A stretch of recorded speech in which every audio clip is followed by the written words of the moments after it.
doctor en trastorno del espectro autista, máster en ciencias básicas y aplicadas, máster en rendimiento deportivo y salud. Actualmente ejerce como psicólogo sanitario y deportivo, así como también orientador educativo en la función pública, donde tiene 12 años de experiencia en centros de educación con unidades específicas de TEA. Además, es profesor de la Universidad Internacional de Valencia y ha sido durante 7 años colaborador con la revista Mi Pediatra y es autor del cuento sobre diversidad, El planeta Cajón, que lo tenemos aquí. No lo puedo ver. Ya. Bueno, sin más preámbulos, el doctor Juan B. Blázquez. Muchas gracias bueno, agradecido de estar con todos vosotros. Vamos a intentar en esta charla hacer un marco general, intentar describir lo que es el autismo y concretamente qué tipo de perfiles de niños y de niñas pues tenemos los que conocemos a los niños con autismo. ¿De acuerdo? Voy a compartir ahora pantalla. ¿De acuerdo? Un momentito. Sí que para cualquier duda, mientras yo estoy hablando, podéis compartirla en el chat y así Doris las podrá ir anotando y Así es, posteriormente las especificaremos. A ver, vamos a compartir. Vale. Vale. Espero que se vea bien. De acuerdo.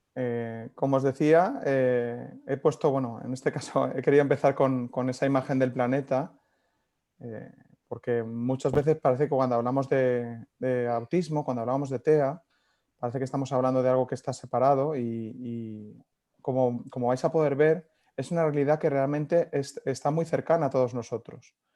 ¿Vale? Esta frase que os he colocado ahí, no sé si se ve bien. A ver si puedo... Sí, se ve bien. ¿Vale? Lo que nos viene a decir es que dentro de este mundo de la diversidad, donde están los niños y niñas con TEA, el papel que tenemos el resto de personas con desarrollo típico es el de facilitar y dar una mejor respuesta para que ellos puedan acceder junto a nosotros al mundo en el que convivimos.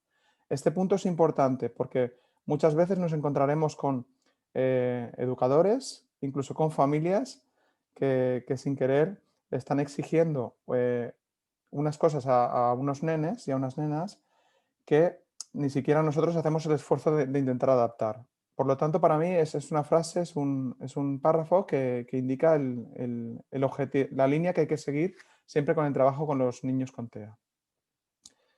A ver. Juanvi, Sí. disculpa un ratito si eres tan amable. ¿Podrías darle el ingreso a algunas personas que están en la sala de espera? Ay, sí, perdona. Gracias. A ver, esperar un momento. Ay, que se nos desmadra. Vamos a ver. A ver.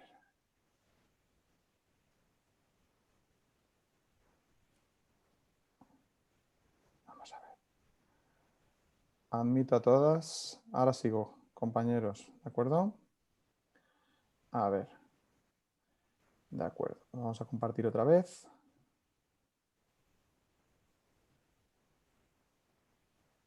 Y continuamos. Vale, quizás lo voy a Gracias. dejar así, ¿vale? Aunque vosotros veáis el... A ver, de esta manera. No, lo voy a ampliar. Vale. Me parece que me voy a poner en la otra posición. Disculpa, Juanvi, pero a veces no entran puntualmente y por Sí, eso sí. es Vale, pues entonces, si no os importa, lo que voy a hacer es... a ver, Doris me irá avisando, ¿vale? Sí, Y yo voy a intentar dejarlo esto en una posición que, aunque no lo veáis en modo presentación, pueda no yo irme continuamente, ¿vale? Para aceptar, para admitir, ¿vale? Vale, gracias. a ver si lo conseguimos. Disculpad las molestias, compañeros. Vale, entonces, sí que es verdad que lo que pretendo es un poco, con esta imagen, es que veamos que vamos a ver una serie de características, perdón. Si me paso a otra lengua me avisáis, ¿eh? Que hay una región bilingüe y a veces me pasaré. Ya está. ¿Vale? Entonces, tenemos una visión de bosque y tenemos que ir poco a poco visibilizando realmente las cosas que son importantes, ¿no? Vale. Os contaré, uno de los manuales que define a nivel clínico el autismo nos habla de que tienen unas dificultades, unas deficiencias que son consistentes a nivel de interacción social, les cuesta lo que es relacionarse e interactuar oralmente, comunicarse. Vale, a ver, es que en este modo para pasar no os creáis. Vale. Después que tienen unos patrones y unas conductas repetitivas, que esto es una cosa que señalé más concretamente después, pero lo que sí que me gustaría señalar ya desde inicio, que lo voy a comentar varias veces a lo largo de la presentación, es la cuestión del perfil sensorial. ¿De acuerdo? Es uno de los aspectos fundamentales y nucleares de los niños y niñas con autismo. Entonces, ¿por qué? Porque de alguna manera, como perciben el mundo sensorialmente, y yo siempre os voy a poner un par de ejemplos. Por ejemplo, imaginaos que un niño con TEA se pone un suéter y de repente chilla, grita, pega, ¿de acuerdo? Pero ahora imaginaos que ese niño está sintiendo que ese suéter le provoca dolor como si fueran cristales, ¿vale? Tiene una percepción sensorial diferente a nivel táctil. Realmente, si pensamos así, no veríamos que su reacción es desmesurada, ¿de acuerdo? Entonces, ese patrón atípico a nivel sensorial es importante para entender también la realidad de las personitas con TEA. Después se inician las primeras fases del desarrollo, porque es un trastorno de neurodesarrollo. Tiene síntomas claramente significativos, afectan a la educación. Si alguno tiene el micro encendido, por favor que lo apague. Vamos a ver. Vale. Afecta a cómo aprenden, afecta a cómo se relacionan, y esto es algo que se ve de manera evidente. Y después intentar diferenciar y que nos explique mejor de otra manera, que no sea otra cuestión, ¿de acuerdo?, que esté pasando. Un aspecto muy importante es el tema del déficit intelectual y del deterioro del lenguaje. Este aspecto, ¿vale?, y son fundamentales también para ver cómo se va a ir desarrollando el niño o la niña. Y se diferencian a la hora del diagnóstico. Ahora, unos datos de interés que creo que son relevantes para que continuemos aterrizando. Como veis, os he puesto ahí una línea de tiempo de 2000 a 2016. Por favor, si podéis apagar los micros. Juanvi, si son tan amables, por favor, Sí. pongan en silencio. Pero Juanvi, tal vez tú también los puedes poner en silencio desde tu pantalla. Sí. Bueno, no, ya lo hemos conseguido, ¿vale? Sí, Vale, sí. vale. Sí, nomás como tú quieres, ¿no? Gracias. Sí, a ver, sí que no, a ver, yo os lo digo porque no me gustaría estar aquí cortando a la gente, sino que si yo lo voy diciendo y que os fijéis que es importante para que podamos tener cierta fluidez. Como decía, mirad, aquí os enmarco dos logotipos, uno de la OMS y otro de los CDC, los Centros de Control y Prevención de Enfermedades de Estados Unidos y también de Europa, ¿vale? Esto es muy importante a la hora de obtener información. Tanto del Ministerio de Salud, estos organismos, otros organismos oficiales. Es muy fácil ponerse a leer un artículo, ¿vale?, de un blog que muchas veces están bien justificados. De hecho, hay asociaciones o fundaciones que sí que, digamos, tienen ya, digamos, una base para expresarse muy buena, pero sí que yo recomiendo siempre que intentéis ir, en la medida de lo posible, a organismos oficiales. ¿De acuerdo? Entonces, es algo que persiste durante toda la vida. He puesto esa línea de 2000 a 2016. El último informe que relata los CDC es de 2020, ¿vale? Pero es de 2020 con datos de 2016. Fijaos que pone S1,54. Eso quiere decir que la prevalencia es de un niño o una niña con TEA cada 54 niños. Estamos prácticamente en el 2%, ¿de acuerdo? Cada 50 niños prácticamente debería haber un niño con TEA o una niña. Y ahora me gustaría que os fijaseis en cuando vais a un parque, ¿vale? Internamente, o cuando vais a una clase, o cuando vais a un colegio, a ver si esa prevalencia se da, ¿no? Si esa prevalencia no se está dando o no nos estamos acercando, quiere decir que tenemos que seguir trabajando por la inclusión educativa, ¿vale? De estos niños y niñas, porque muchos de ellos o bien no estarán escolarizados o tendrán una escolarización que será más excluyente, ¿de acuerdo? Está demostrado que si trabajamos en entornos inclusivos, es mucho mejor para ellos, porque tienen también modelos que son positivos con otros nenes. También está comprobado que se dan en todos grupos raciales, étnicos y socioeconómicos, ¿de acuerdo?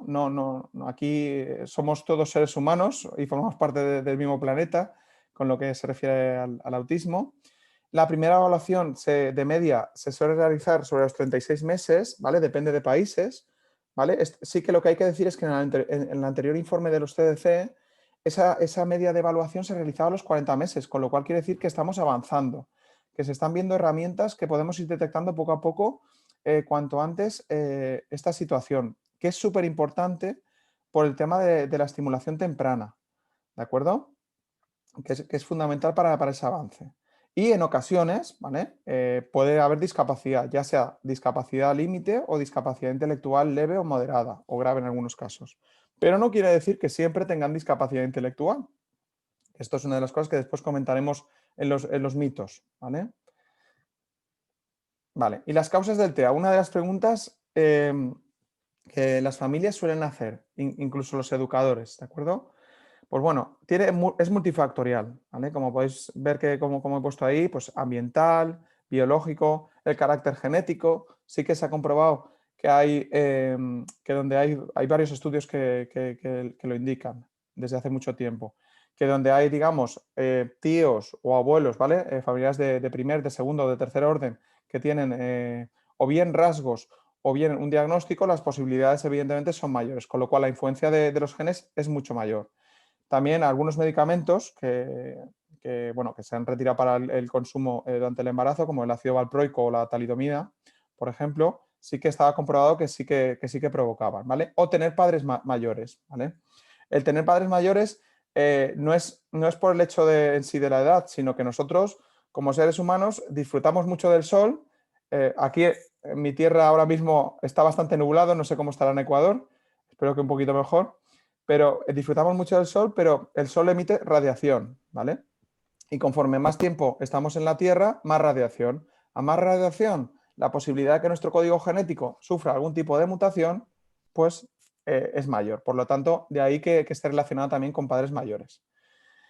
Y se da más veces en nenes que en nenas, ¿vale? Lo que pasa es que aquí hay una polémica que también iré comentando a lo largo de esta charla, porque sí que es verdad que los estudios mayoritariamente eran sobre nenes, sobre niños.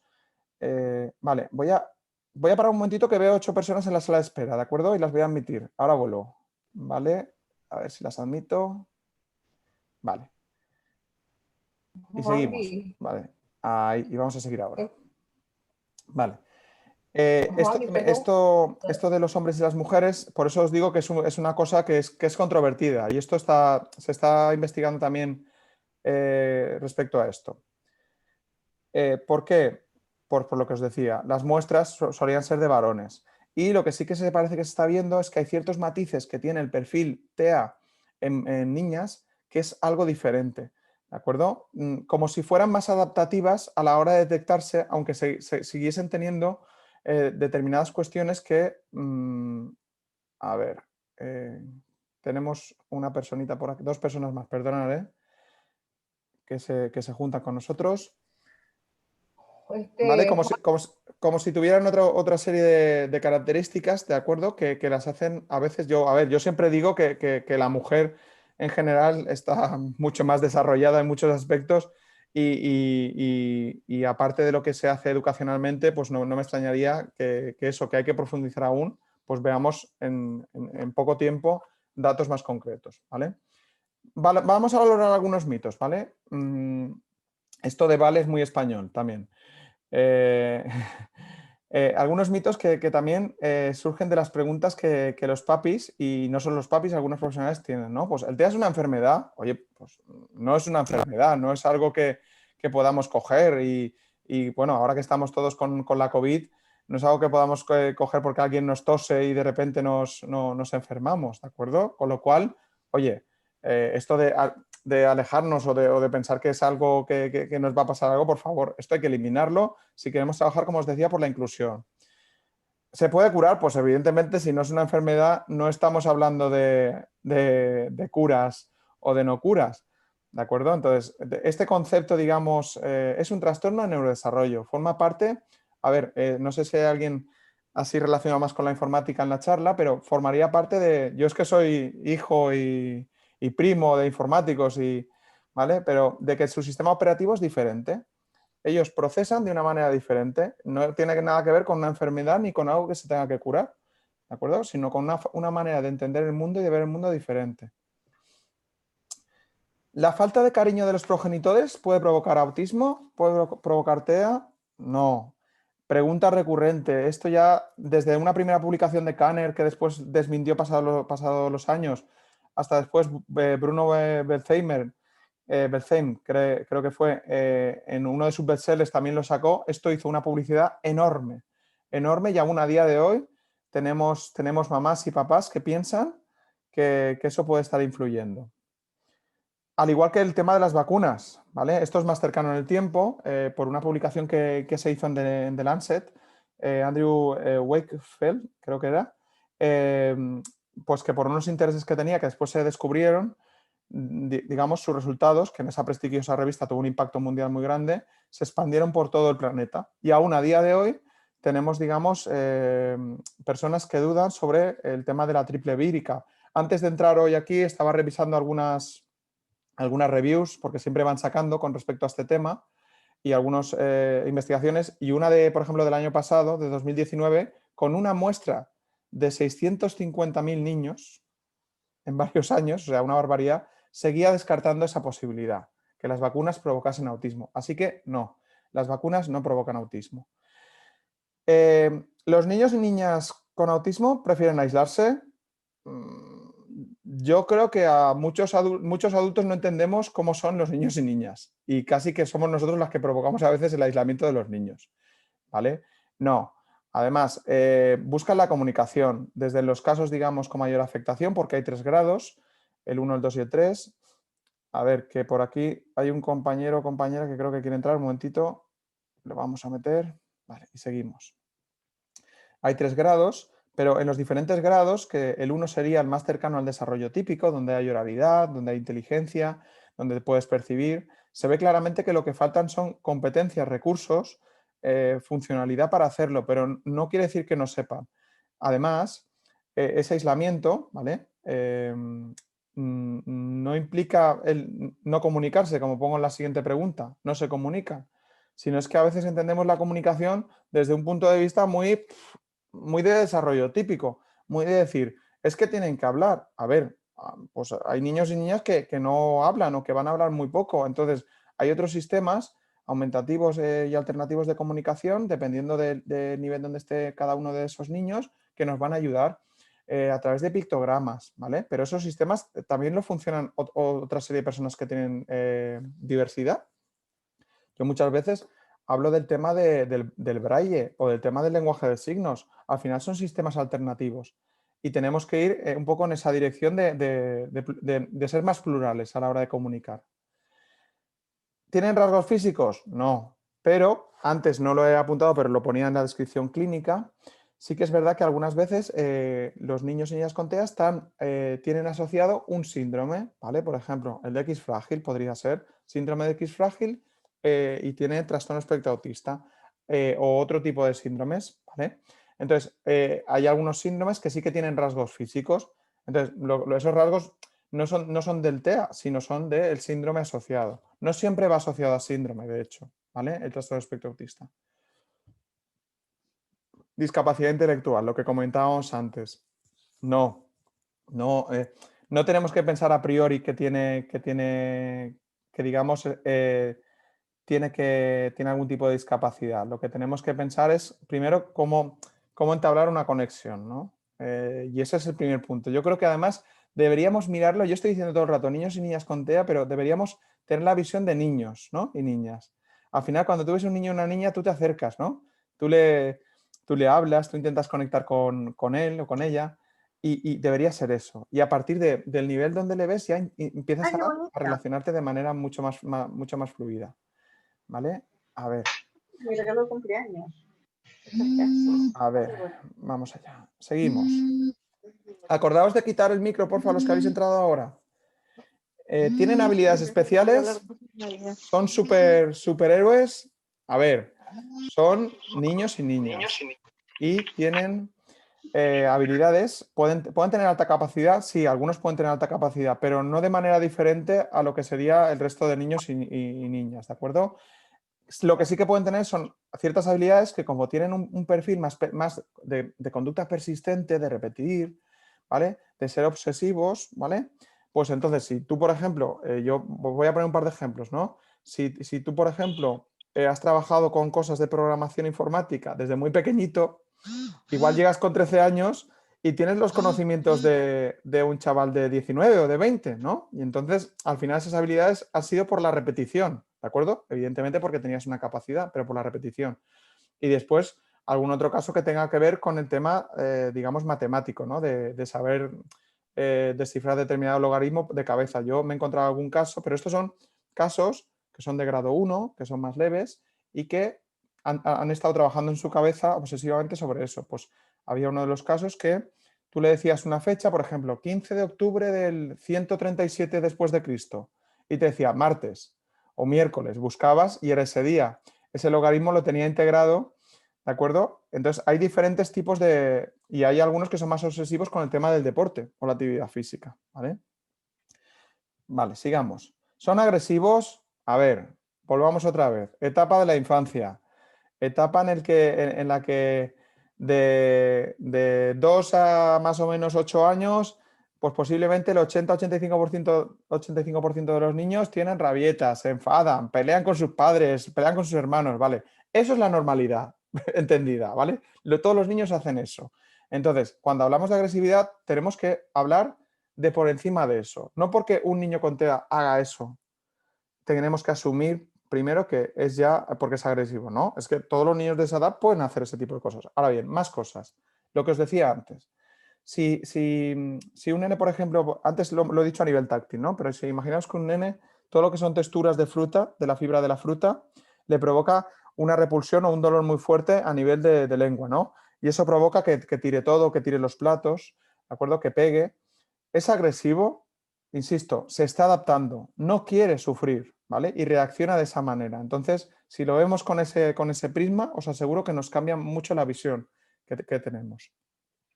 Vale, y lo que os decía, esto de que sean más niños sí que son actualmente, pero se sigue pensando que no son tan pocas niñas, sino que seguramente las niñas que son se adaptan mucho mejor al contexto. Ahora os voy a especificar algunos aspectos del perfil atencional, sensorial cognitivo, conductual comunicativo de los niños, ¿vale? Con TEA. A ver, en primer lugar, una cosa muy importante, la atención conjunta. Sería uno de los objetivos interesantes para trabajar. La atención conjunta requiere de cambio atencional, ¿vale? Y de la percepción social, porque de alguna manera estoy compartiendo un espacio con otra persona. Estoy intentando compartir mis intereses. Entonces, sería uno de los objetivos. En el juego, por ejemplo, en paralelo, estoy pensando con niños pequeños, hay un objeto que le gusta, yo lo traigo, viene por el objeto, pero bueno, intentamos hacer juegos de ese tipo, por los cuales empezamos a abrir un poco el campo, poco a poco el campo atencional. Hay que tener en cuenta que la atención de las personas en general con TEA es una atención más al detalle, ¿vale? Más al detalle. Así como la nuestra es mucho más global, ¿vale? Más gestalt, más amplia. De hecho, nosotros seríamos, ¿os acordáis de la primera imagen del bosque? Nosotros veríamos el bosque, ¿vale? Y tenemos que fijarnos en los árboles, lo que os decía, las cosas concretas para trabajar. Pues ellos se fijarían antes en el detalle, en esos árboles que hemos dejado al final, esos 2 árboles, porque para ellos sería así. Y seguramente os ha pasado que de repente ver una imagen y dicen, pato y había un pato en ese dibujo, pero era muy pequeñito, o había un número escondido, o se fijan en un detalle muy, muy pequeñito a nivel visual, ¿vale? Esto también pasa a nivel verbal, oral, con las palabras. Las palabras, hablo mucho, ¿eh? Espero ir al ritmo, perdonad porque no tengo vuestro feedback. Las palabras, las estructuras, pueden ser frases más grandes o más pequeñas, pero al final es una globalidad que si la hacemos demasiado grande, se escapa de esa capacidad de entender. Las frases pequeñas, cortas, van a entenderse mucho más porque la atención al detalle va a ser mucho mayor. Si tenemos que pedir que haga atención al detalle a una parte de la frase, a otra y a otra, se puede perder, ¿de acuerdo? Entonces, eso a nivel, digamos, eh, oral o verbal, deberíamos tenerlo en cuenta, ¿vale? Y hay diferentes tipos de atención. Atención estrecha, como decía, atención amplia, ¿vale? Se puede también interna, externa, ¿de acuerdo? Y sería cuestión de ver, ay, pues mi peque sí que a nivel de atención más al detalle controla, pero no, o sí, a veces sí y a veces no, ¿no? Y yo digo, mira, pues ese a veces sí y a veces no, intentar quitarle todos los estímulos, ¿vale? Vamos a poner, por ejemplo, una cartulina, ¿no? O algo que sea del mismo color. Ostras, pues ahora parece que se fija más, ¿vale? Porque hemos quitado todo el ruido visual que le podía estar entorpeciendo, ¿vale? A nivel sensorial, aparte de los 5 sentidos que todos conocemos, está la propiocepción, que es la capacidad de entender dónde tengo todas las partes de mi cuerpo. Por ejemplo, si ahora entender que yo tengo claramente cómo tengo las manos colocadas, abiertas o cerradas detrás de mi espalda, o el sentido vestibular o de equilibrio, como lo entendemos. Insisto, es un punto nuclear del trastorno del espectro autista. Y muchas veces se les asignan etiquetas como las que os pongo ahí. Es que es un perezoso, es que es muy agresivo, es que es excesivamente patoso, es que tiene reacciones inusuales frente al agua. Y esto todo se tiene que trabajar a nivel de integración sensorial. Profesionales que pueden trabajar esto desde maestros de educación especial, educadores que estén trabajando en autonomía, terapeutas ocupacionales, ¿vale? Algunos fisios también, ¿vale? En este tipo de aulas, yo en la presentación, yo soy mucho de vídeos, ¿eh? Todos mis alumnos lo saben, ¿no? Mi alumnado. Pero es que con el Zoom sí que probé y lo que pasa con el Zoom es que la imagen no se ve, el sonido no se oye, la imagen se entrecorta, entonces no se he puesto en ningún vídeo, ¿de acuerdo?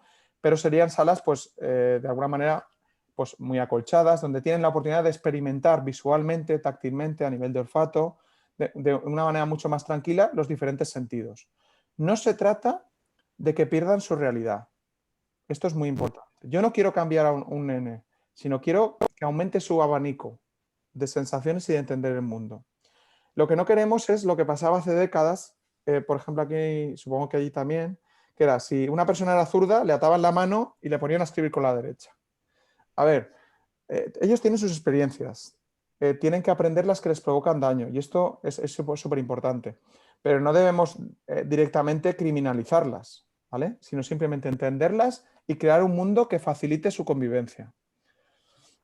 La inteligencia. A veces valoramos la inteligencia desde un punto de vista, pues eso, insisto, muy yo mimé conmigo, ¿no? Como esta frase que aquí en España se decía mucho en educación infantil, para empezar a hablar, yo mimé conmigo para trabajar la M, pues lo miramos desde un punto de vista muy de desarrollo típico y no nos damos cuenta que, ay, es que no nos entiende.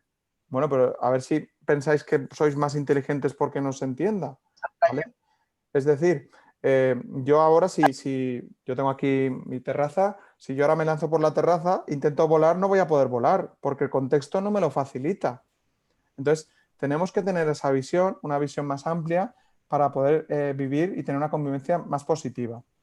A nivel conductual, pues bueno, estereotipias motoras, los típicos movimientos repetitivos que muchas veces lo pongo aquí delante de los dedos porque sí que es verdad que la experiencia visual de ese movimiento a algunos les relaja. Son experiencias compensatorias. Muchas veces se provocan en momentos de cierta ansiedad, ¿vale? Las ecolalias, que es la repetición de alguna palabra o de alguna frase, a veces en el momento o a veces en diferido, pasados unos minutos o pasado un tiempo. Normalmente la ecolalia es positiva y ahora os explico por qué.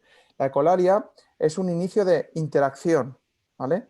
Él recibe una información, o ella, y lo que sabe que hay algo ¿Qué hay que hacer? Hay que interactuar, pero como no conoce, por así decirlo, mecanismos, vuelve a reproducir, ¿de acuerdo? Lo que hay que intentar es que la colonia pues, se reduzca en pro de una comunicación mucho más positiva, evidentemente. Pero hay un intento, digamos, de interacción, que muchas veces no lo vemos. Ahí está repitiendo y parece que está como desconectado, se quiere, lo que decíamos, ¿no? Como si quisieran aislarse, no es así. Frases idiosincrásicas, a veces tienen frases que son los que tienen oralidad, tienen frases que de alguna manera pueden tener más o menos sentido cuando las dicen o no las dicen con una entonación o de alguna manera son muy peculiares de ellos. Angustia frente al cambio, esto es muy importante. Su foco estrecho, ¿vale? Atencional, hace que cualquier cambio, imaginaos si vosotros os ponéis ahora así, o como hago muchas veces, cogéis un rollo de estos de papel higiénico, ¿vale? Y solo oís y veis por ese rollo. Y de repente yo os paso la mano rápidamente. ¿Qué pasaría? Que nos asustaríamos, ¿de acuerdo? Entonces es muy importante que trabajemos esa anticipación. La alienación de juguetes o de objetos, los rituales. ¿Por qué los rituales? Porque si yo, el cambio me abruma, si yo tengo todo organizado de alguna manera, así en parte porque mi pensamiento es obsesivo, yo estoy más tranquilo, es como que controlo. De hecho, muchas veces cuando se rompe algo de organización que esperan, pueden entrar en rabieta, ¿vale? Y tenemos que entender el por qué. No es porque quiere hacer, no es porque, a ver, la mayoría de veces no es porque se quiere enfadar con el adulto, sino porque le cuesta procesarlo y de verdad, si lo miráis así, os vais a enfadar mucho menos, ¿vale? Y vais a entender que tenéis que buscar una mejor respuesta, una mejor comunicación. Intereses perseverantes, o lo que decía, todo esto viene del pensamiento obsesivo, que es un pensamiento repetitivo, y la inflexibilidad cognitiva. Esto viene porque el foco es muy estrecho y les cuesta mucho flexibilizar. Ahí, ¿vale? En esa inflexibilidad, lo que es importante es ir poco a poco abriendo. Lo que decía, lo que queremos no es cambiarles, sino abrirles el abanico para que su autonomía, su capacidad para estar mejor en el mundo y nosotros con ellos, ¿vale? Sea mejor. A nivel de comunicación y social, pues bueno, yo os podría poner estas letras y cada uno me diría, ostras, ¿qué palabra es esta, Juanmi? No lo sé, ¿vale? Y ahora de repente os digo esto y me decís, ya sé cuál es, ¿vale? Pero de repente os digo, ¿seguro? ¿Seguro que sabéis la palabra que era? Porque ahora aparece otra. ¿Y ahora? Vale, pues este jeroglífico es muchas veces lo que les pasa en la comunicación, que parece que creen que entienden algo y después se confunden. Y eso con su inflexibilidad a veces incluso les provoca mucha frustración.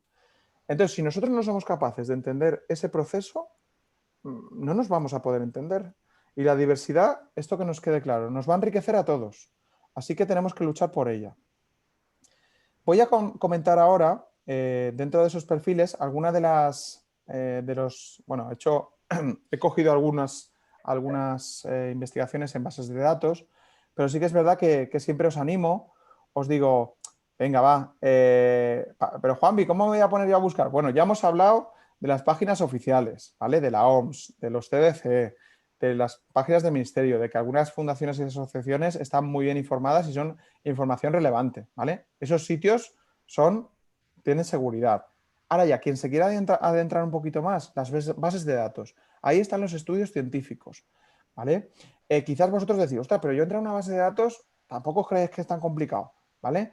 Es decir, a veces pone una palabra y te sale, ¿de acuerdo? Y te sale lo que está relacionado, o dos palabras, si ponemos, por ejemplo, imaginaos, autismo y insomnio, por ejemplo, a ver qué nos sale, ¿de acuerdo? Si os veis que eso es demasiado, ¿vale?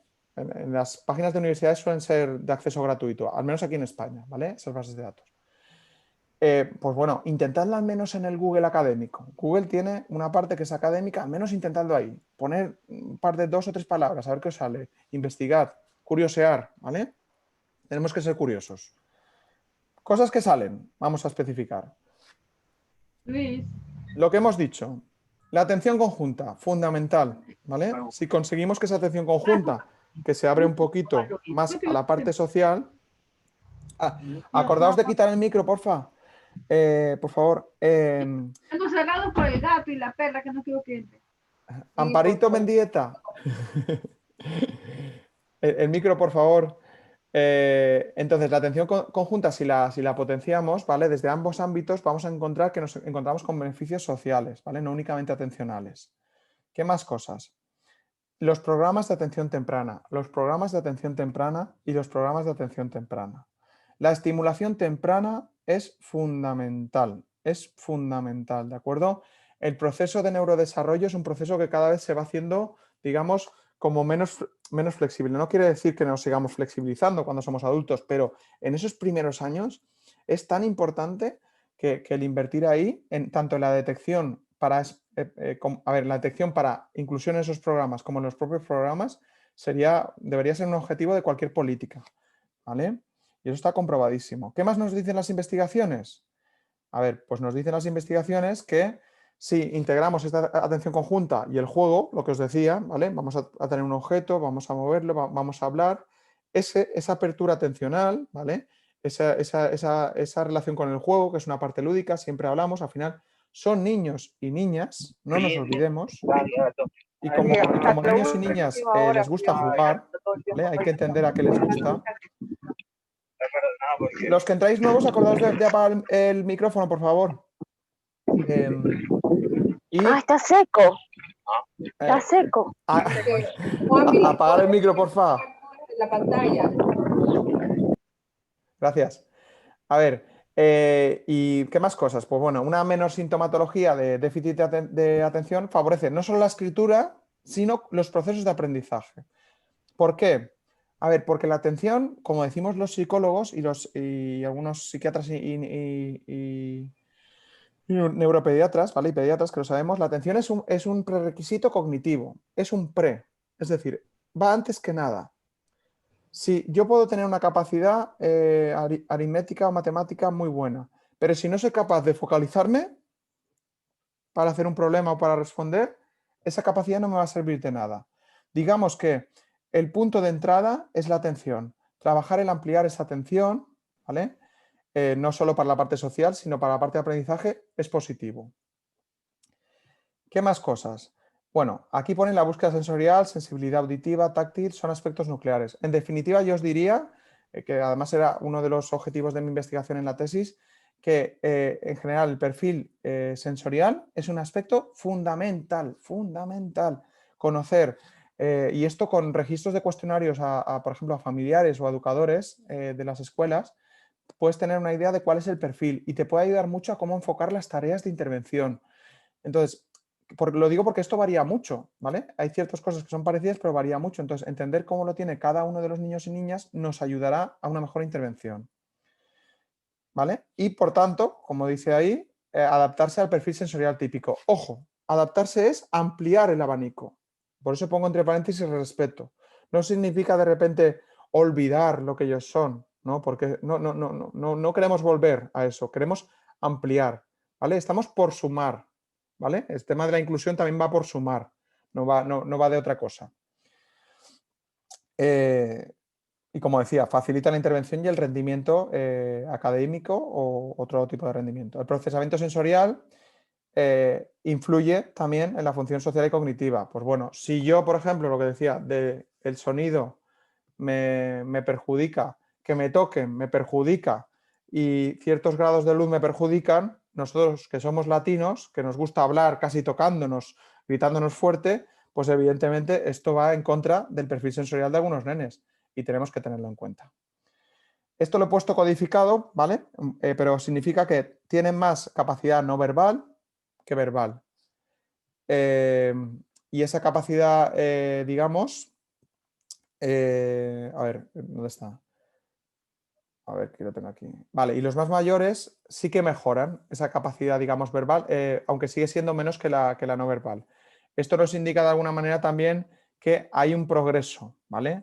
Ese progreso no lo podemos dejar únicamente en manos de la parte evolutiva, sino en manos de la parte de la intervención y la estimulación.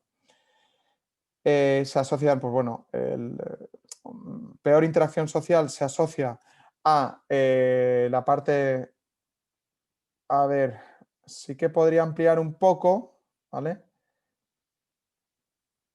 Ahí. No sé si ahora lo veis mejor. Es que igual está muy chiquitín. Yo sé que algunos igual estáis con el móvil y es más complicado. La verdad es que sí, ¿vale? Pero bueno, la cuestión, a ver, es que sabéis qué pasa ahora, ¿vale? Ya está. Entonces, sí que es verdad que cuando el perfil verbal es muy bajo, ¿vale? Sí que es verdad que la interacción social, como la entendemos a nivel de oralidad, desciende. Vamos a ver. Vale. Y las funciones ejecutivas, ahí pone FE, las funciones ejecutivas, sí que es verdad que el desarrollo hacia... Ahora explico lo que es. Las funciones ejecutivas son, atención, son memoria, digamos, para pasar a largo plazo. Son memoria para jugar, para poder decir, ostras, si ahora me dan 2 más 2 en la cabeza, ¿cuántos son? ¿Vale? Ese tipo de memoria corta, ¿vale? De trabajo que se llama. Son planificación y organización. ¿Por dónde voy por un supermercado? ¿No? ¿Cómo juego a determinado juego de mesa? ¿Vale? ¿Cómo me pongo, digamos, un pantalón? Todo eso es función ejecutiva. Entonces, es una cosa que sí que sigue habiendo déficits en la adolescencia y por lo tanto en la adolescencia debería haber, seguir habiendo, digamos, intervención. Y los hombres tenían no identificados en edad adulta, sí que tenían mayor parte verbal, con lo cual estaban como mejor adaptados, pero las mujeres tenían mejor atención y mejores funciones ejecutivas. Y volvemos a lo mismo. Fijaos, personas, hombres y mujeres, que tenemos, que tienen TEA, que tienen autismo, pero que tienen perfiles diferentes. Y posiblemente esto nos esté diciendo lo que os decía, a la hora de detectar algunos niñas, nos esté costando.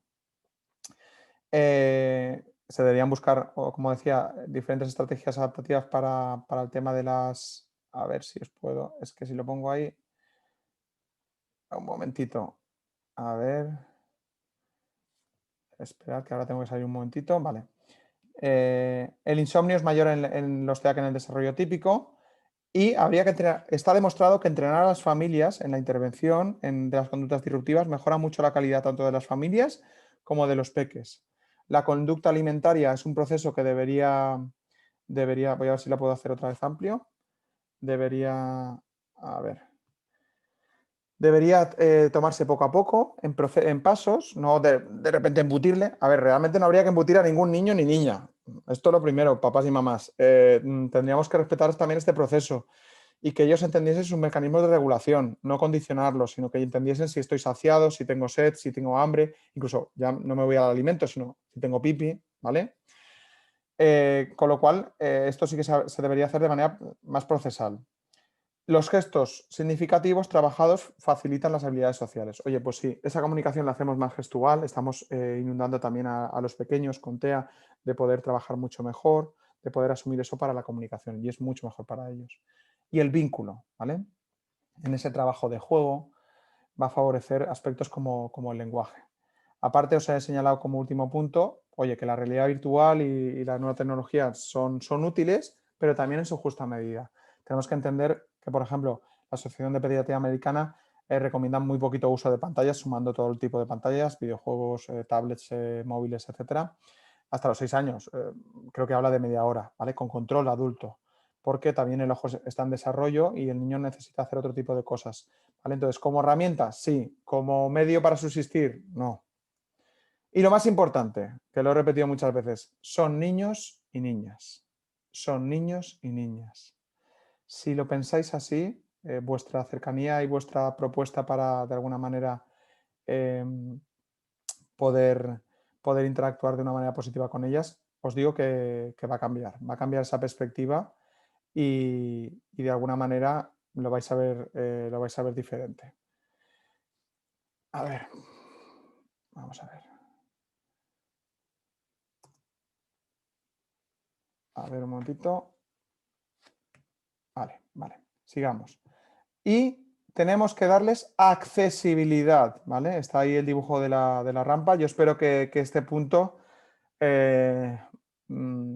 Ana, ¿vale? Que es mi mujer y ha trabajado en intervención y espero pueda venir a hablar con vosotros, se centre en la parte práctica para que veáis un poco cómo acceder al aprendizaje, cómo acceder al mundo, cómo acceder a la comunicación de manera práctica, con ejemplos, y cómo acceder a cuestiones de autonomía. ¿De acuerdo? Bueno, muchas gracias y bueno, si quieres, Doris, pues el turno de si hay preguntas, si hay alguna duda, si queréis hacer algún comentario, pues estamos aquí. Yo, por lo menos, de una manera diferente, pero he intentado disfrutar de vosotros, ¿vale? Aunque no os pueda ver a todos. Muchas gracias a ti, Juanvi. No, aún no hay una pregunta, pero no sé, tal vez te la quieran hacer ellos mismos, los Vale. No, no, participantes. no tengáis miedo, que no me como a nadie.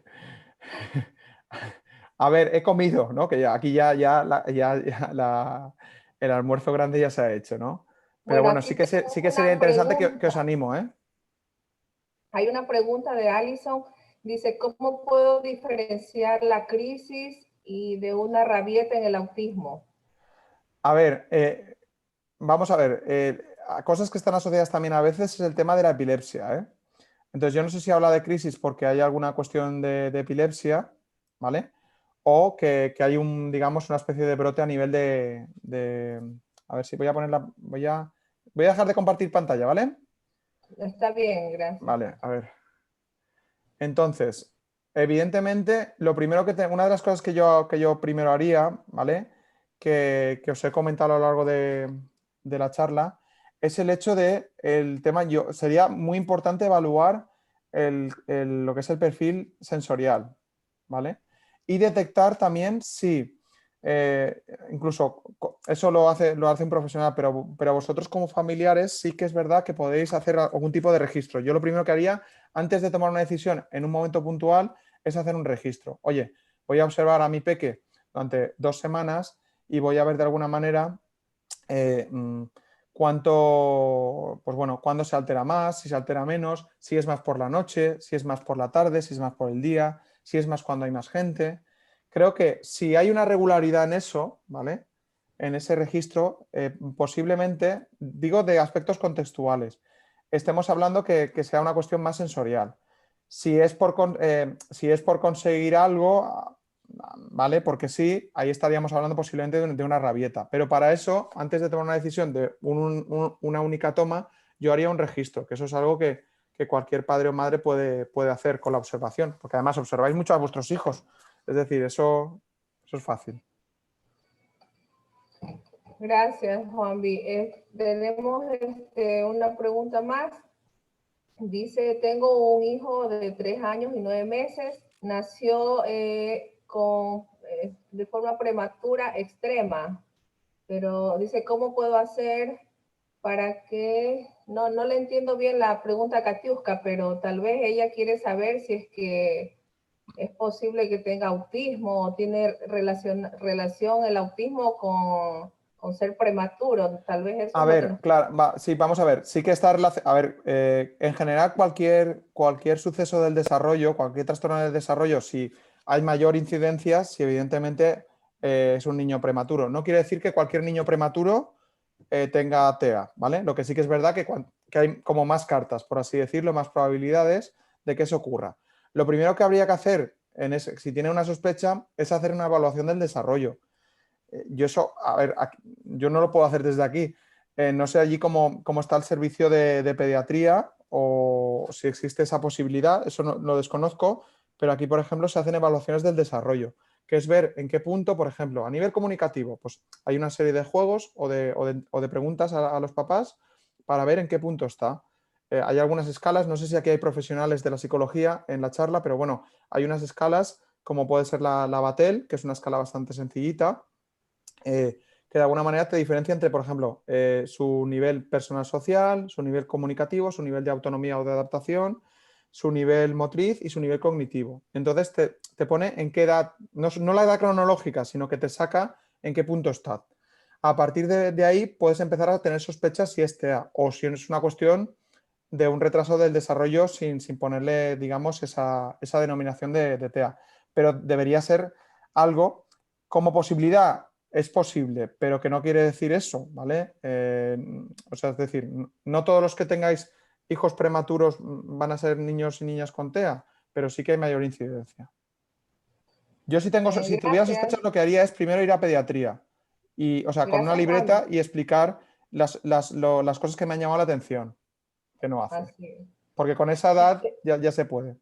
Hay algunas preguntas, pero yo les quería decir que si alguien desea hacérsela directamente a Juanvi, la puede hacer, porque las preguntas en el chat eran durante la exposición de Juanvi. Pero si alguien lo quiere hacer ahora, con mucho gusto, creo yo que lo puede hacer. Y Beth, tenemos que va a hacer una pregunta. ¿Cómo está? Muy buenos días. ¿Sí me escucha bien? Sí. Ah, perfecto. Me agradó muchísimo la charla. Yo tengo un niño de 5 años. Justamente algo que me interesó fue lo que usted comentaba, que dentro de las características de las personas que tienen TEA, hay ciertos niños que vienen con síndromes, que tienen rasgos característicos por sus propios síndromes. ¿Qué sabe usted más o menos con el tema de la lectura para el aprendizaje de los niños con TEA? En el caso de mi bebé, él es poco verbal, o sea, él dice pocas palabras. Estoy enseñándole lo que es vocabulario a través de pictogramas, pero le veo el interés, pero le cuesta pronunciar ciertas palabras. Entonces me preocupa el tema de la lectura por su mismo nivel de educación, que los demás van a ir avanzando en la lectura y el niño yo siento que se va a quedar atrás en ese sentido. Entonces, ¿Qué edad tiene, Iber? 5 años. 5 años, está en lo que es el inicial o el jardín de infantes, ¿no? Entonces, ya está por entrar el próximo año lo que es la lectura en este caso, y los demás ya han avanzado un poco más, y el mío yo siento que en ese sentido se me está quedando, tiene la intención, yo siento que se va frustrando, yo le doy el ánimo, por supuesto, pero no sé qué estrategia más hacer. Uso pictogramas, uso canciones, ya un poco más yo ya soy aquí todóloga en casa, hago de todo con tal de que él pueda ir aprendiendo, pero no sé, a veces siento como que no doy, como que me falta algo. Entonces, no sé, algún consejo. A ver, yo sinceramente como madre creo que has hecho bastante, es decir, no te podría... No, yo sí que esto es una cosa que muchas veces podéis tener, y lo primero que esto no lo he comentado, que de verdad no os culpabilicéis nunca con respecto. Yo creo que en general tenéis una entrega que es excepcional, ¿vale? Y una capacidad de resiliencia. Las familias, las mamás y papás con niños y niñas con TEA, que es muy grande, ¿vale? Eso es lo primero. Lo segundo, yo creo que lo estás haciendo bastante bien. A ver, este es un poco el chip que os quería intentar comentar, ¿no? Antes. Es decir, yo sé que esto cuesta, mira, además Doris lo sabe, el año pasado estuve por vuestra tierra, estuve impartiendo un módulo que era de educación inclusiva en el alumnado con TEA para el máster de educación inclusiva en la Universidad de Cuenca, no, en la Universidad de Azuay, perdón, ¿vale? En Cuenca. Tenemos que cambiar un poco el chip. Yo sé que esto cuesta, porque aquí aún, ya os digo, es decir, entendemos, por ejemplo, en una clase que se puedan dar diferentes niveles y diferentes medidas, ¿vale? Y hay centros que ya lo tienen totalmente integrado, otros que están aún trabajando y otros que están un poco más pues, en la cola, ¿vale? Pero la idea es, oye, y al igual que damos el proceso de lectura inicialmente únicamente, digamos, verbal, como puede ser la que tú estás entendiendo y me estás preguntando, que el proceso, digamos, si tiene que ser un poquito escalonado a nivel pictográfico, ¿vale? Y más adaptado para alumnado con TEA, otro tipo de alumnado que también puede necesitar, pues debería ya estar incluido dentro del aula, ¿vale? De hecho, cuando Doris ha hecho la presentación que ha dicho, llevo 12 años, yo en colegios que tienen unidades específicas de alumnado con TEA, porque esas unidades lo que hacen es, pueden trabajar específicamente en esa clase, esa unidad es una clase, ¿vale? O pueden trabajar de manera inclusiva, ¿vale? Y entonces lo que se intenta es poco a poco que sea más inclusivo, con las metodologías, con el uso de ese tipo de material, intentando hacer que si ese material aparte puede ser útil para otros niños, si podemos hacer... Mira, esta semana pasada estaba explicando, se lo ha esto a una profesora. Mira, tú quieres explicar la estructura del cuento. El cuento tiene un inicio, una resolución de problema y una conclusión, ¿vale? Como estructura básica, ¿vale? Y eso lo puedes explicar con imágenes, con pictogramas, con historietas de tres que estás estructurando, ya es estructura de cuento, lo puedes explicar oralmente y ya los niños que sepan hasta leer, incluso por escrito. Y si tienes un niño que va más allá, pueden hacer incluso un proyecto donde ellos mismos se les grabe con el móvil y expliquen lo que han hecho y utilizando materiales plásticos. Es decir, que al final es un poco cambiar la mirada. Es decir, y esto es lo que debería... Si tú me preguntas, ¿qué debería hacer? Digo, yo creo que el sistema educativo debería hacer eso. ¿Vale? Eso es lo que debería hacer. Lo siguiente, si eso aún es una cosa que hay que seguir luchando, ¿vale? Como hablé con las compañeras de Cuenca, ¿vale? Pero eso hay que seguir luchando. Eso no hay que decir, no se puede, no, se puede. Y al final hay que construir puentes, ¿no? Antes de entrar a la charla, he estado hablando con Doris de un asunto que también llevé, un proyecto que se lo enviaré y si lo considera necesario, pues ya os lo hará llegar, ¿vale? Que está por vídeo. Pero lo que habría que hacer es, mamá, yo no quiero que el niño vaya donde no puede ir. Yo no quiero que intente subir una escalera que no puede subir. Yo quiero que siga aprendiendo.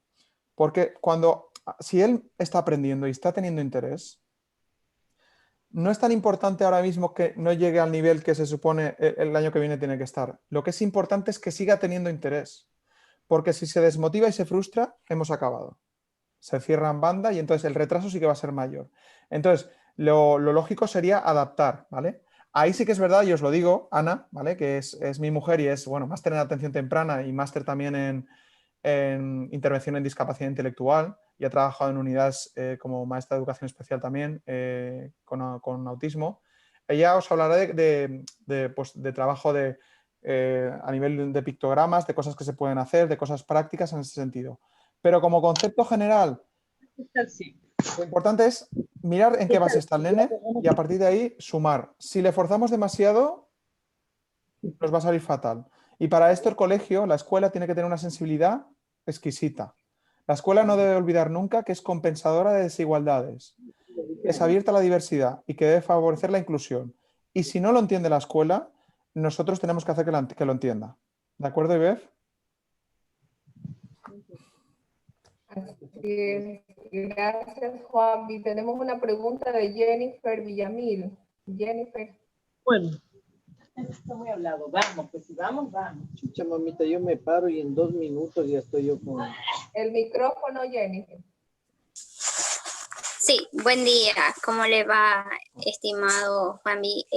Un gusto poder participar de este tipo de charlas. Soy terapeuta ocupacional. He venido trabajando desde algo más de 4 años con varios niños. Es el grupo con el que me manejo ahora, dentro de los cuales he tenido varios casos de autismo, ¿no?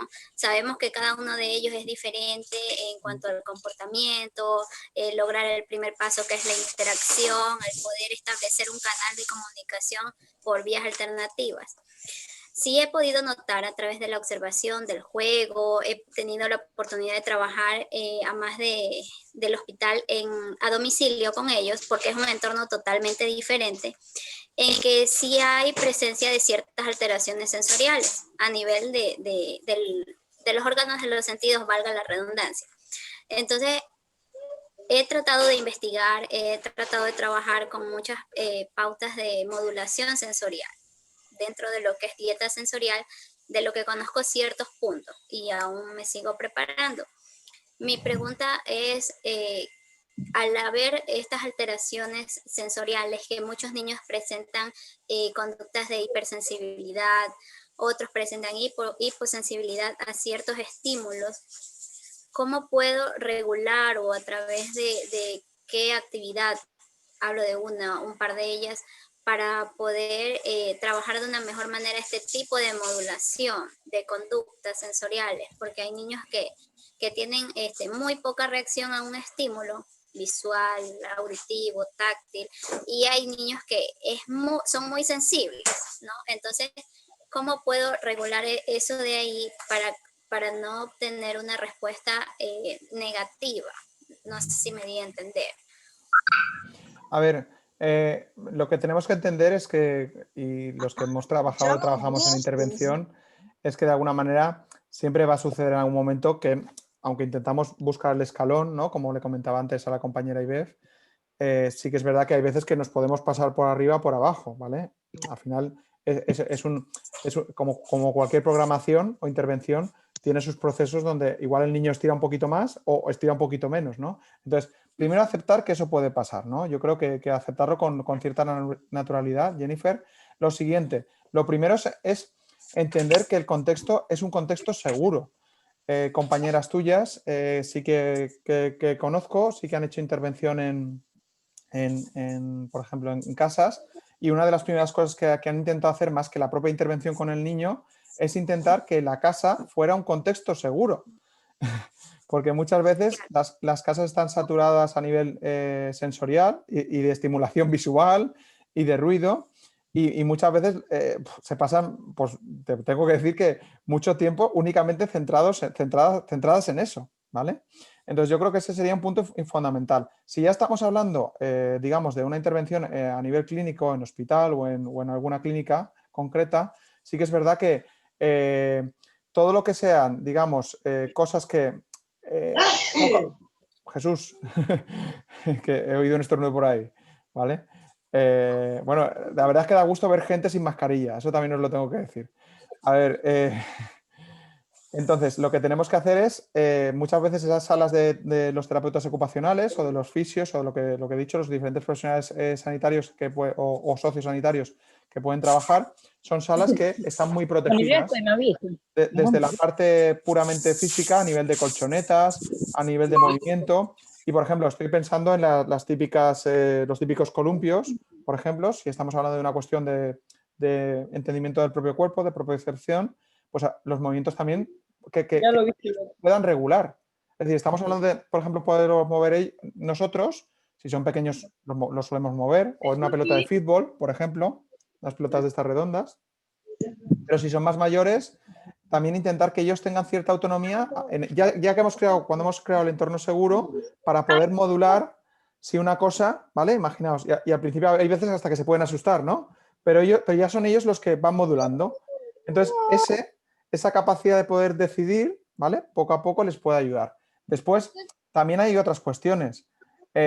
No solo es ese perfil sensorial, sino cómo venga el niño a nivel de historia clínica. Es un niño que ha estado expuesto a nivel social, lo han tenido más escondidito, es un niño que de alguna manera tiene, aparte de las cuestiones sensoriales, otras cosas subyacentes, ¿vale? Como lo que decía atencionalmente. Si un niño necesita una atención, tiene una atención muy cerrada, pues evidentemente tenemos que reducir. Igual cuando trabajemos en grupo, no puede ser en un grupo grande, tiene que ser en un grupo pequeño, por ejemplo. No sé cómo decirte. Entonces, todo ese tipo de cuestiones yo las tendría en cuenta. No obstante, tú eres una profesional como terapeuta ocupacional, pero eso yo sería un poco el asesoramiento si me hiciera esa pregunta a una compañera como tú, de lo que te podría aportar. Y seguro que hay cosas que no llego, pero bueno, eso es lo que pensaría de primeras. Claro, sí, sin querer redundar mucho en el tema. Es que hace tiempo tuve un paciente de 3 añitos, entonces tenía conductas que hacen, que indican que se trata de un TEA, ¿no? De un autismo, las estereotipas, conductas sí un poco agresivas y como usted decía, el enfoque a una sola cosa que por decir era el teléfono, ¿no? En los videos era el único momento en el que estaba quieto, no se despegaba de mamá o papá, entonces a eso iba, como estábamos trabajando en un plan de poder brindar otras cosas a él poco a poco, ¿no? Con el contexto que no sea muy sobrecargado para que él vaya explorando de alguna manera, ¿no? Otro tipo de claro, cosas. Jennifer, yo en ese caso quizás lo que intentaría, si la familia dispone de espacio, que no lo sé, si la familia dispone de espacio, intentar generar una sala poco estimulada en casa. Empezar por ahí. Y a ver si con esa sala poco estimulada la respuesta del peque es mejor. Si es mejor, tenemos que ir por ahí, ¿vale? No obstante, si tienes dudas, hay un cuestionario que se llama MChat, que no sé, supongo que igual lo conoces, pero que además es libre, es de fácil acceso, que seguramente lo puedas encontrar. Y es un cuestionario de cribado, screening, muy sencillito, para más o menos pues para la edad que estás hablando, que te especifica si tiene riesgo de tener trastornos de neurodesarrollo.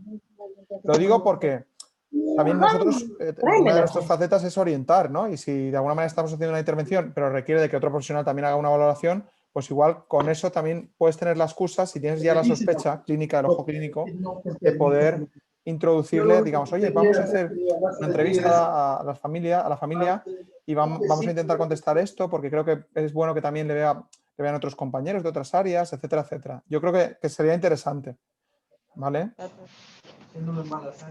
Perfecto, voy a revisar. Muchísimas gracias. Nada, a vosotros. Gracias, Juanvi. Tenemos una pregunta de Rita que está en su trabajo y ella no puede hablar, pero aquí está. Dice, quiero saber cómo tratar con mi hijo en la etapa de adolescencia, con sus cambios hormonales y explicarle su atracción hacia las niñas. Mi hijo tiene 12 años y ese asunto me preocupa. Vale, yo ahora lo que voy a hacer es, voy a cargar a Doris, ¿vale? Y a la Fundación Manaví Inclusivo, ¿vale? Para retarle, ¿no? A ver, yo trabajo, por ejemplo, también en la asociación, esto no se lo dije a Doris, he estado como coordinador del ocio terapéutico en la Asociación de Síndrome de Asperger-TEA, aquí en Valencia, ¿vale? Y trabajamos con adolescentes y con peques. Y una de las cosas que creo que es importante es el tema de tener un entorno social. A ver, la obsesión por las mujeres puede pasar en la adolescencia. Les pasa a todos los chavales. Lo que pasa es que si tienes un pensamiento más rígido, pues puede convertirse más obsesivo, digamos, en un perfil con TEA. ¿Por qué digo lo del ocio terapéutico? Porque creo que es importante generar espacios donde también los chavales que se vean con capacidad para transmitir, en este caso, pues bueno, pueden ser desde un grado, en la adolescencia, pues un grado 1 o algunos de un grado 2, poder tener también un grupo de apoyo, un grupo de iguales, donde también poner en común, donde también poder dirigirles actividades que sean sociales. Pues bueno, yo en aquella época, cuando era más joven y no tenía, como digo, ganas, pues íbamos a la bolera, organizábamos cineforum, íbamos a ver encuentros deportivos. Yo sé que ahora lo tenemos un poco más fastidiado porque todos vivimos a nivel mundial una realidad sanitaria muy fastidiada. Pero creo que una de las primeras cosas que habría que hacer es instaurar, digamos, ese espacio, ¿vale? Porque ese espacio va a desahogar bastante y van a poder hablar y van a poder normalizar, no solo con sus familias, sino también en contexto donde a otros chavales y adolescentes les pueda pasar, ¿de acuerdo? Ni duda cabe que todos los profesionales educativos o sanitarios nos tenemos que poner las pilas. Tenemos que pensar que cuando damos una formación a nivel afectivo sexual, por ejemplo, tenemos que entender la diversidad y cómo llegar a todos. Entonces, sería, por una parte, pongo trabajo a la Fundación Manaví Inclusivo. Por otra parte, animo a los profesionales que nos puedan estar escuchando en esta charla que deben tener siempre diferentes puntos de vista a la hora de explicar las cosas, ¿vale? Y bueno, y eso no quita que en un momento dado alguno de esos peques adolescentes tengan mayor obsesión. Entonces, igual ahí ya se debería trabajar de manera más clínica, pues, con un psicólogo, ¿vale? En algunos casos, si es muy grave, sí que hay colaboración con salud mental, que es o psiquiatría o neuro, ¿vale? Pero bueno, serían los pasos que yo tendría en cuenta. Esa obsesión, al final, nosotros tenemos la idea, es que no sé si consigo cambiaros el chip, pero tenemos la idea de que esto no me gusta, hay que quitarlo. Bueno, a ver, pero tendremos que poner una muleta o tendremos que poner un contexto. Es decir, si quiero quitar la obsesión, bueno, pero a ver, es que el adolescente necesita expresarse, ¿no? Entonces, vamos a generar un contexto donde se pueda expresar con otros chavales. Vamos a ser profesionales y a abrirnos a la inclusión en los centros educativos. Como sanitarios vamos a dar esa oportunidad. Y entonces quizás ahí va a ser más fácil quitar esa obsesión. ¿Entendéis? Entonces, esto muchas veces surge de movimientos que no son estructurales del sistema, ¿no? Que se juntan las familias, que dicen vamos a mover esto, vamos a crear lazos, vamos a tal. Entonces, yo insisto, por experiencia os digo que cuando hay una voluntad, este tipo de cosas que parecen tan difíciles se pueden hacer, ¿vale? O sea que encomiendo a la Fundación para este reto.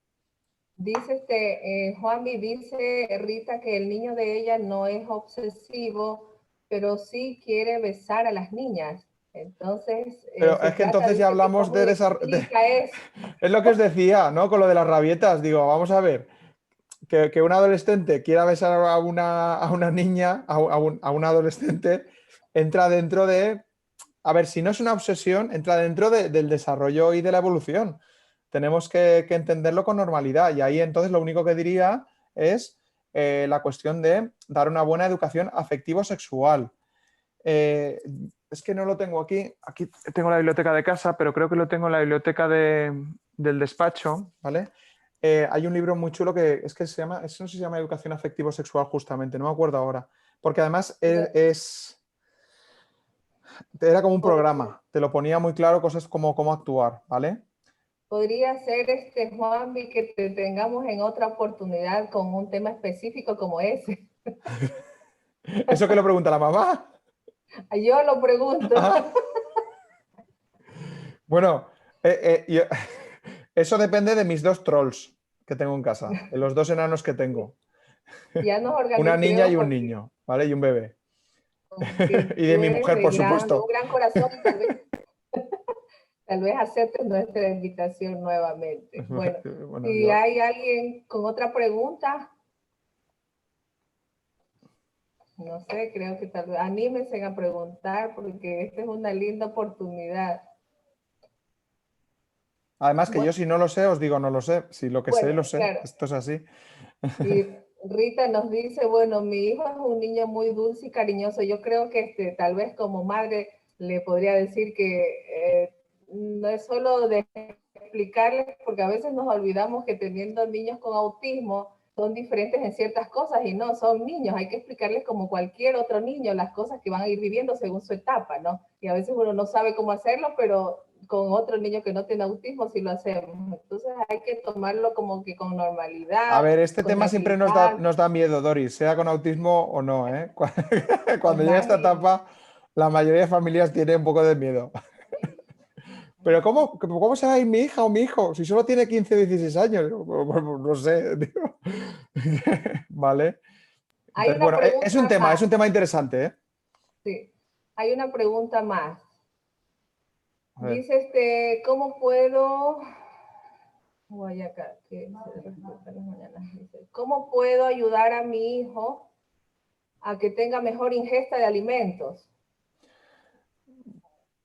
Pues mira, tenemos a Jennifer, ¿no? Que nos estaba hablando hace un momento, que es terapeuta ocupacional y seguro que está encantada, ¿vale? Pero en principio lo que hay que valorar primero es, más a nivel técnico, es si hay que valorar 2 cosas, ¿no? Es si hasta qué punto es una cuestión sensorial o hasta qué punto hay parte de sensorial y parte de, evidentemente, como decimos, como son niños, pueden estar un poco forzando la situación, ¿vale? Esto es la primera evaluación y esto es, a veces las familias es muy difícil que lo hagan, ¿vale? Por eso un profesional, yo me remito a Jennifer ya que la tengo aquí, un profesional es el que mejor lo puede hacer, ¿vale? Y después, lo que hemos dicho, muy progresivo, es decir, si con cualquier niño, ¿vale? Esto a cualquier niño no se le debería obligar de comer. Esto lo he puntualizado antes, porque al final lo que hacemos es condicionar a los niños y a las niñas a comer. Y ellos tienen que entender cuándo tienen sed, cuándo tienen hambre, ¿vale? Incluso, ¿no? Es decir, oye, pues no me quiero poner suéter, vale, pues me lo llevo en la mochila. Ay, papá, tengo frío. Ah, vale, pues póntelo, ¿vale? Tienen que aprender a regularse. Con el tema de la comida es súper importante, pero hay que hacer, si en el caso de que hubiese una sensibilidad especial a nivel de gusto, hay que hacerlo bajo muchos pasos, ¿vale? Pero aquí la profesional en este caso que tiene que actuar es la terapeuta ocupacional, fundamentalmente. Y en los centros, por ejemplo, en España, que está la figura, no sé si en Ecuador, de educador de educación especial, que es el que trabaja la autonomía dentro de los centros educativos, que sería algo parecido al terapeuta ocupacional, pero en el ámbito puramente escolar, sería quien se encargaría de trabajarlo de manera progresiva, anticipando, visualizando, generando experiencias.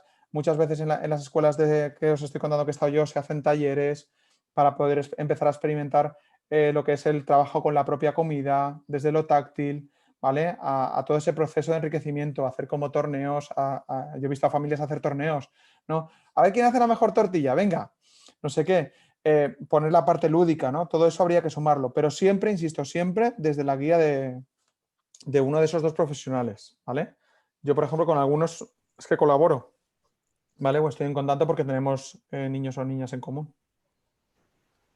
Gracias, Juanvi. Tenemos una pregunta de Rafael Moncayo. Dice, el diagnóstico de mi hijo es disfasia del lenguaje. Sin embargo, tiene una sensibilidad muy alta a los sonidos, no los tolera. Me imagino que puedo hacer, ¿no? Sí, a ver, la disfasia del lenguaje o trastorno específico del lenguaje, ¿vale? O trastorno del lenguaje, es que dependiendo del manual y de la edición puede variar, ¿vale?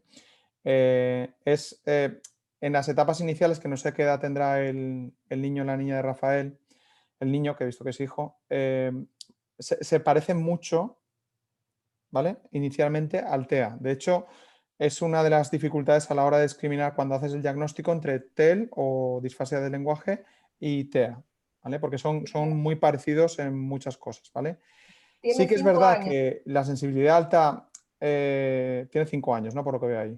La sensibilidad alta a mí me genera cierta confusión, ¿vale? Como decir, este ruido me suena un poquito a TEA, ¿no? El tema del perfil sensorial. Y sí que de alguna manera yo, si viese eso, lo que sí que recomendaría al padre es que si le podía mirar a algún profesional para evaluar el desarrollo. Porque a mí eso de la parte de sensorial, junto con la disfasia con 5 años, habría que profundizar más en la historia clínica, pero yo de primeras intentaría que otro profesional lo viese, no vaya a ser que sea, lo que digo, por esa confusión de diagnósticos en etapas iniciales de disfasia y de TEA, que lo volviesen a valorar. Yo haría eso de primeras con lo que he leído ahí, ¿vale? Y la sensibilidad muy alta a los sonidos.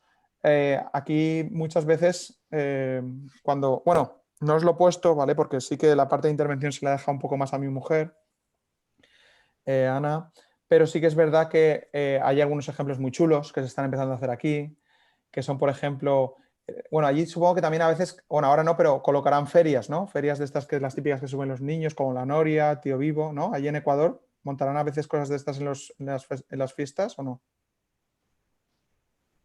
¿Hola? Sí, Hola. ya. Sigue Yadira. Estás con el nombre de Hola, Rafael, pero es Yadira. sí, soy la mamá de Rafita. Rafita es un niño que es mi hijo, tiene 5 años, él es hermano mellizo de mi otro bebé que se llama Gabriel, y nació con diagnóstico, o sea, nació con un diagnóstico de plagiocefalia posicional, tuvo tratamiento, tiene una corrección casi buena de la cabecita, tomográficamente, la resonancia, todo eso sigue bien, no hubo daño a nivel cerebral aparentemente, con los electroencefalogramas, nada de eso. Pero con el tiempo me di cuenta que mi hijo no hablaba, que mi hijo ha pasado por terapia ocupacional, terapia de lenguaje. Hoy en día, gracias a Dios y a los terapistas, mi hijo habla, se comunica, pero lo que sí noto es eso, que no puede él escuchar sonidos fuertes, la música fuerte, él es como si sufriera un estrés terrible cuando escucha sonidos de las fiestas infantiles. De hecho, la profesora de las escuelitas, cuando el año pasado que iban a escuela, me dice, él no los tolera, prefiere retirarse porque no lo tolera. Entonces, Vale, a ver, eso mamá, a mí ¿cómo te me llama llamas? mucho la atención. Yo soy Yadira Flores, yo soy médico. Otra cosa Vale. que también de pronto por ahí soy doctora, soy cardióloga. Vale. No tengo Bueno, nada que ver en el tema pero pediátrico. tú eres medical doctor y yo soy philosophy doctor. Vale. Sí, a ver, lo primero es a ver, ante la duda sensorial, y con 5 años, yo no sé cuándo fue el primer diagnóstico, pero sí que si podéis hacer otro diagnóstico del desarrollo, yo lo vería interesante para ver si solo es la parte sensorial. 3. Ah, ya lleva 3, vale, pues vale. A ver, yo te digo, lo digo para que primero, gracias a los terapeutas, y te has olvidado gracias a alguien más, a la familia, entiendo yo, también, que te la has dejado de lado. Gracias a la familia también habrá evolucionado el niño. Vale. Entonces, Sí. no es verdad, es que a veces, ¿vale? Vale, mira, aquí una de las cosas que estamos haciendo, mira, decía ferias, las ferias de luces, de los tío vivos y todo esto que intentaba explicar, pues mira, ya hay sitios o localidades que cuando hay ferias, hay 1 hora o 2 horas, hora y media, que esas ferias les quitan los sonidos, solo están las luces. Hay teatros, ¿vale?, que no acaban de, digamos, poner luces intensas. Hay salas de cine que tienen momentos específicos o sesiones específicas donde no hay subidas de volumen y la luz es tenue, ni muy baja ni muy alta, ¿vale? Entonces, se están buscando, también están los típicos cascos, ¿vale? Hay nenes que si quieren ir, por ejemplo, aquí en mi tierra es que hay muchos fuegos artificiales, ¿vale? Pero muchísimos, ¿vale? Nosotros aquí hemos participado en diversos Juegos Olímpicos con los fuegos artificiales porque aquí hay mucha costumbre, ¿vale? Entonces, que llevan sus cascos, pero son cascos de sonido, de estos que cierran el sonido, como los que llevan los de Fórmula 1, ¿vale? para poder participar del entorno social, ¿vale? Puede ser que también sean un niño, en este caso, con cierta alta sensibilidad a algún tipo de sentido. Y en ese sentido, lo que decíamos, tenemos que intentar ir abriendo ese abanico, ¿vale? Poco a poco, que para eso es que la compañera yo a Jennifer, yo le estoy derivando todo a Jennifer, ¿vale? Para que después que pase el contacto. Pero que se trataría de ir abriéndolo un poco. No obstante, podría ser un perfil de alta sensibilidad.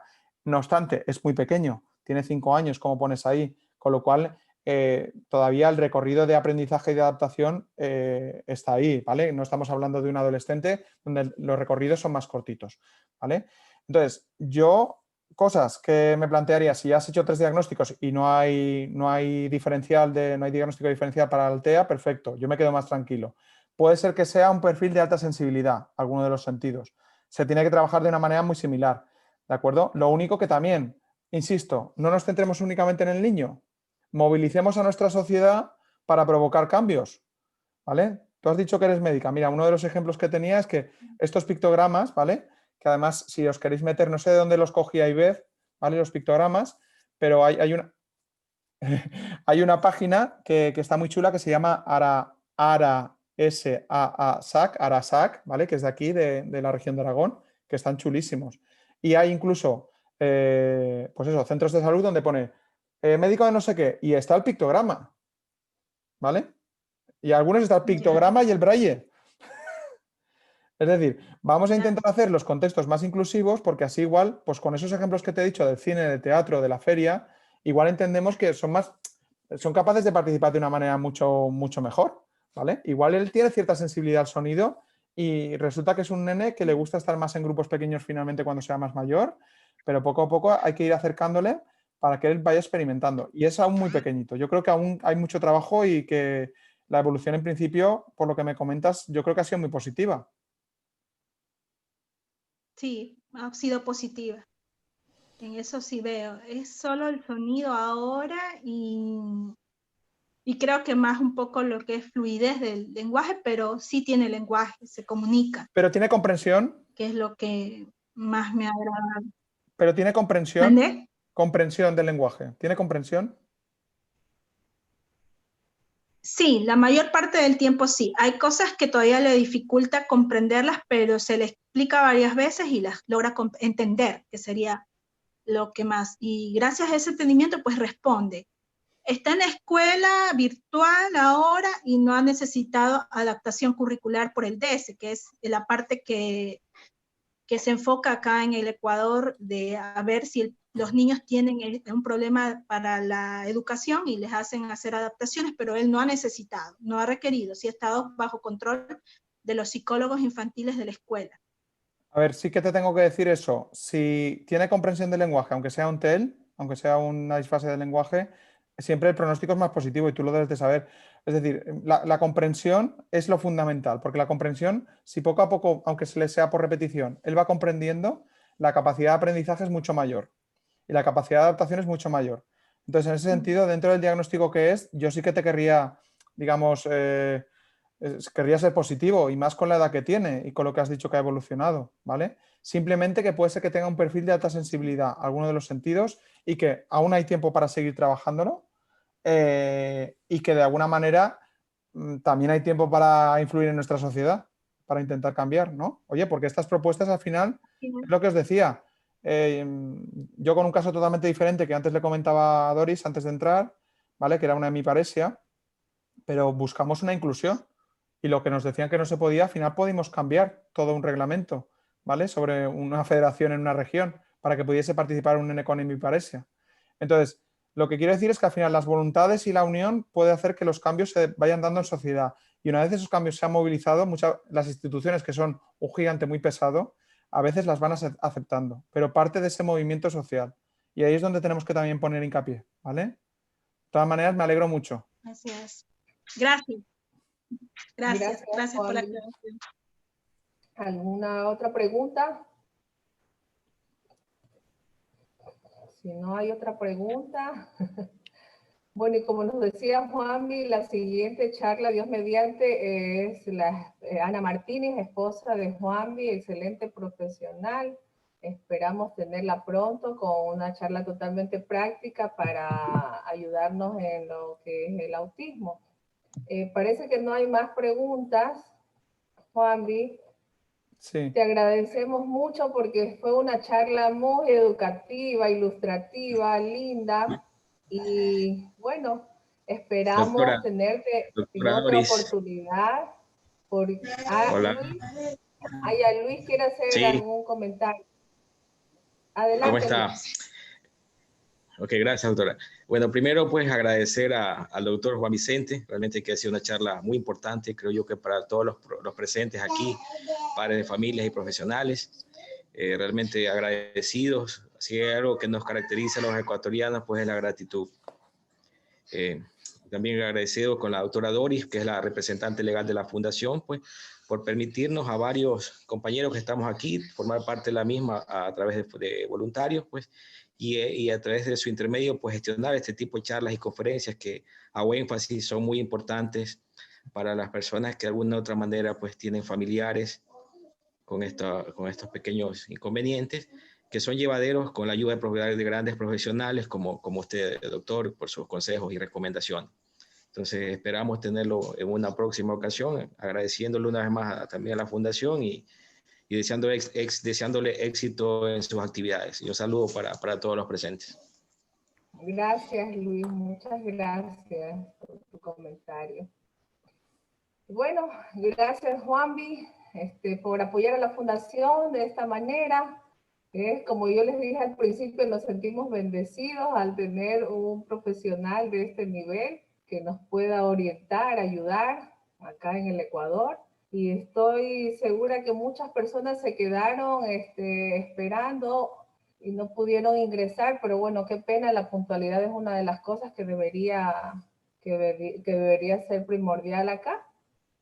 Juanvi, el nivel en Manabí es alto, el nivel de autismo es alto, cada día va creciendo, pues, y por eso es la preocupación de la Fundación, porque queremos pues que todos los niños sean tratados de una forma oportuna. Como tú nos decías, la estimulación temprana es muy importante y queremos que todos sean tratados de la forma correcta para que en el futuro pues sean unos adolescentes incluidos, unos adolescentes no frustrados, con un lindo desarrollo.